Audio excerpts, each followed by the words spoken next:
So, just like that, Arsenal are back at it again with a massive game against Luton. But I've got something on my mind. I'm not just sat here thinking about this Luton game. I've also got questions about Gabriel Jesus that I need some answers to. I want to hear people's thoughts and opinions on it. It's coming up in a minute, but first of all, let's just talk about the Luton game. But before we do, if you do enjoy this daily Arsenal content, just help me out by giving me a thumbs up on this video. So let's get into it. So, Arsenal straight back into it. Only a few days ago, we was playing the biggest game of our season against Man City. And now you would hope this game against Luton is maybe a chance to just breathe. Maybe just a chance to rest some players. Let me know your thoughts on that. Do you rest players in a game like this? We have got such a congested set of fixtures coming up that this is probably the only game that I look at and think if there are one or two that maybe need a breather, this is probably going to be the only chance we're going to have, because after this game, and then Saturday we got Brighton, then you're going into the Bayern Munich games, then you got Villa, then you got Bayern Munich again. There's no chance to sort of let a player have the afternoon off or have the morning off. So I think this game probably comes at the perfect time. And I know you're thinking, well, we've just had an international break, but don't forget, a lot of these players have played a lot of minutes during this international sort of set of fixtures. I think this is a chance to maybe see Saka rested, maybe see Martinelli injured. And I know these guys have just come back from injuries, but I think from the way, especially Saka, we saw him play on the weekend, I think Saka maybe needs a bit of rest. I'm not sure I play Saka in this game. Let me know your thoughts on that. But I think this game is a good chance for Arsenal to kind of try and get some momentum back. We know how good we was before the international break. Best team in the league. We've come back, and the first game back after an international break, you know, it's always difficult. Just look at them set of fixtures. Not one team won away from home in the first set of games back. So that just tells you how difficult it is. So for Arsenal to go to Man City and hold out on a 0-0 draw, you know, it was a kind of game where Arsenal probably had to sit deep for a lot of the game. Arsenal had to defend quite a lot. But this Luton game maybe gives us a chance to just express ourselves. Maybe gives us a chance to focus on them forward players, get them the ball and just show what they can do. The game against City was defensive heavy. I think the game against Luton is going to be attacker heavy. So I'm expecting a different outcome for sure. But just quickly before we get into the team news, I wanted to just spend a moment and talk about Gabriel Jesus, because I do feel like we're kind of at a crossroads now with Gabriel Jesus. I mean, after the game against Man City, he's come in for a lot of criticism. I've seen it in my comment section. I've seen other people talking about it as well, that Gabriel Jesus isn't the guy. And if you're asking me, is Gabriel Jesus the guy? I used to think maybe there's a chance that he could be that, but he's never going to be the guy who's going to score 20 or 30 goals a season, frustratingly enough, because I do think he has the ability. But so many times he kind of gets caught in possession, or he hangs onto the ball for too long, or he doesn't quite see the final picture that a lot of these other top players can see.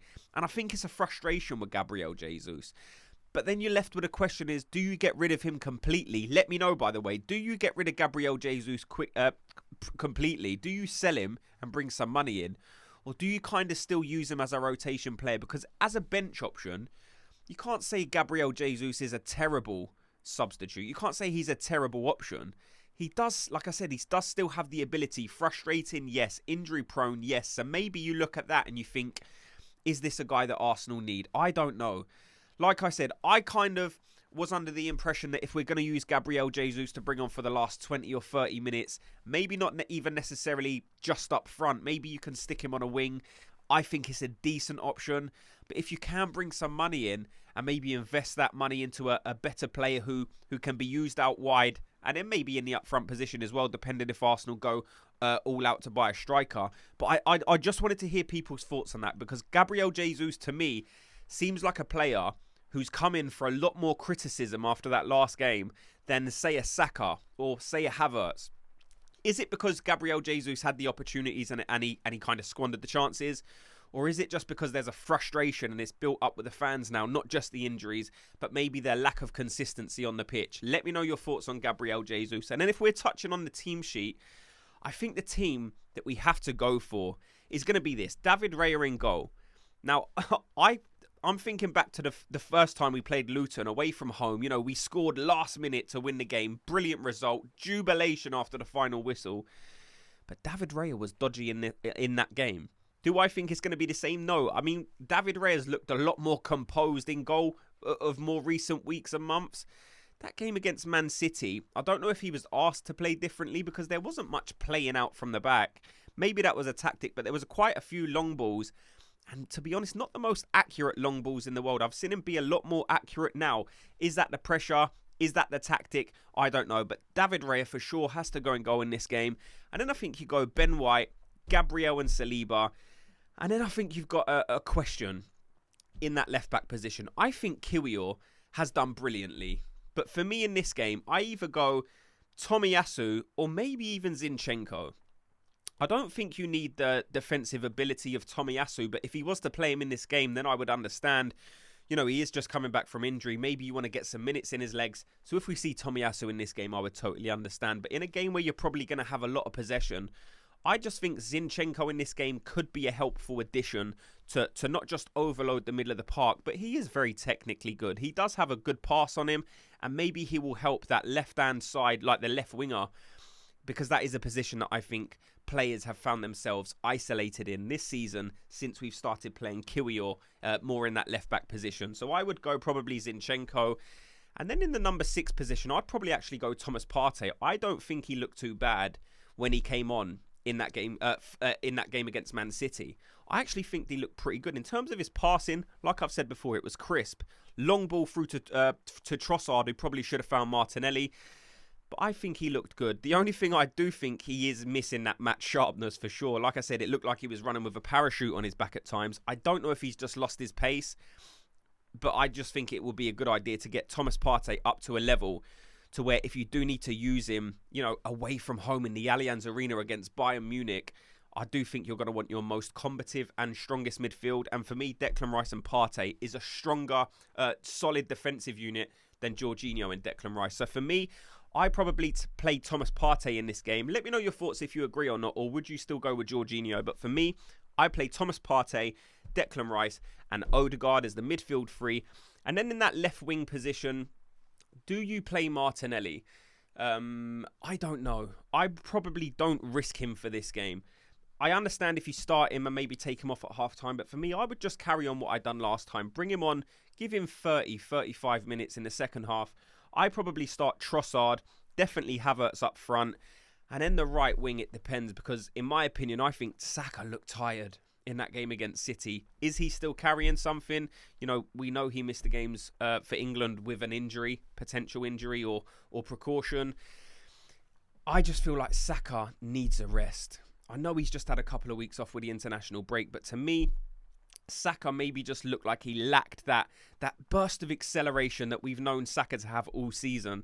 I didn't really see that in the Man City game. Now, is that injury? Is that fatigue? I don't know, but either way, I probably wouldn't want to risk him in this game. Maybe you can bring him on towards the end, you know, just to get some minutes in his legs. But for me, I'd probably start, you know, Reiss Nelson. I'd probably give Reiss Nelson a go.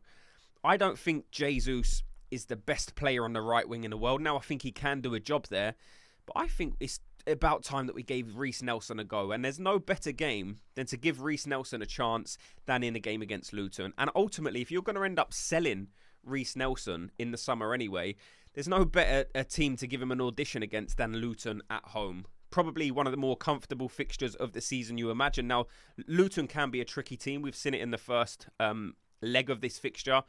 Very hard to break down, but they was at home. Arsenal are at home in this game, and the way we've been playing, you know, more recently, you would expect Arsenal to have a fairly comfortable evening. I'm not expecting us to win 5 or 6-0. I think it's definitely possible. If you're asking me for a score prediction, I would probably say 3-0 to Arsenal. Let me know your thoughts on that. What's your score prediction? And then finally, the title race. How are we looking this weekend? Listen, Liverpool got Sheffield United. To me, I keep saying it, Liverpool don't look like the strongest team in the world. They always look like a team that kind of limp past their opponents. But it's a good habit to have if you keep beating the opponents, even if you're struggling. I don't think Liverpool have looked as good in games as Arsenal or Man City, for example. But they're still there. They keep grinding out the wins. And that leaves me questioning, you know, how long can that last for? Can you do that till the end of the season? If it can, then that's incredible desire, incredible hunger, and a credible ability to just get the job done. Ultimately, I keep saying it, I think they're going to fall away. I'm still waiting for it to happen. Do I think it's going to happen in a game like Liverpool versus Sheffield United? No, probably not. Man City, they got a bit of a difficult fixture. They're playing Villa. They are at home, but Villa are a decent team. You know, Man City, no doubt, have the hardest game of this match week in terms of the title race. So I'm hoping Villa can take points off Man City. You know, Man City, you think, would need to win this game. They're already points behind Liverpool, behind Arsenal, behind in goal difference as well. So Man City, if they are to stay in this title race, need to be beating teams like Villa. Because if they lose or drop points in that game, then that all of a sudden becomes a massive gap. And when you're going into the last 8 games of the season, of course it's still possible, but you're just putting a level of stress on yourself that you probably don't want. But do I think City's going to win that game? Frustratingly, yeah, they probably will. We know Man City do have a habit of going on these runs. Like I said, I haven't really seen it this season, but it's hard to doubt Man City when they have been so strong over these past few seasons. Let me know your thoughts on everything you've heard in this video. What's your score prediction for the Arsenal versus Luton game? What's your thoughts on Gabriel Jesus? And finally, what's your thoughts in the midfield? Do you go Partey or Jorginho? Like I said, thanks so much to everyone for watching and listening. Before you go, on the way out, just hit that like button. Just like it and subscribe. And I'll speak to you all in tomorrow's video. Gooners, have a good day.